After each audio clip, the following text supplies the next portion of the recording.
Harken from Die of Death, and the Warden from Minecraft. These two sound-based constructions are so different in so many ways. One is an apex predator, and the other is just so used to being prey. I'm JT, you don't know me, and it's my non-paid job to analyze their weapons, armor, and skills to find out who would win when these fictions versus.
And there you have it.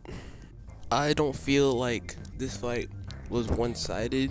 I felt like both of them had their respective advantages in both ways, and plus their very diverse abilities. I think this was a pretty good fight. But I think Harken just had what she needed to be able to at least take him down.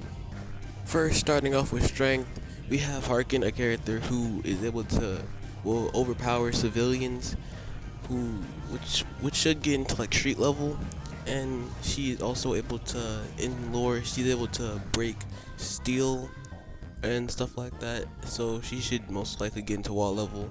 And with with her adrenaline state, she should be able to get into small building level at the highest.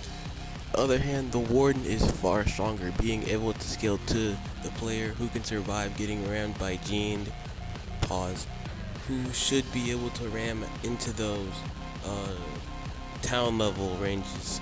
For speed, on the other hand, the Warden is a little bit slower than the player from what I saw, and when I played Minecraft. He should like be below average human, I think. So yeah, but when he uses his sonic boom, he is able to shoot out a sound wave with those getting into those transonic levels. Compared to Harken, who is able to keep up with civilians and is a killer, so she should naturally be able to outrun civilians, who are also able to dodge her light-based attacks. One other thing is that Harken is far smarter than the Warden too. While the Warden is kind of just a monster, animalistic beast, Harken is actually a pretty skilled fighter and is very experienced with fighting people that are bigger than better than her, like her friends. And she was taught by her parents to be a good fighter or something like that. I don't fucking know. But in conclusion, I think the Warden is far stronger than anything that Harken has been able to do. But Harken is just far faster and is far more skilled with people that are bigger and badder than her, that I think she could probably take the win in this fight. Yeah. So in my fairly humble opinion, I think Harken would win this battle.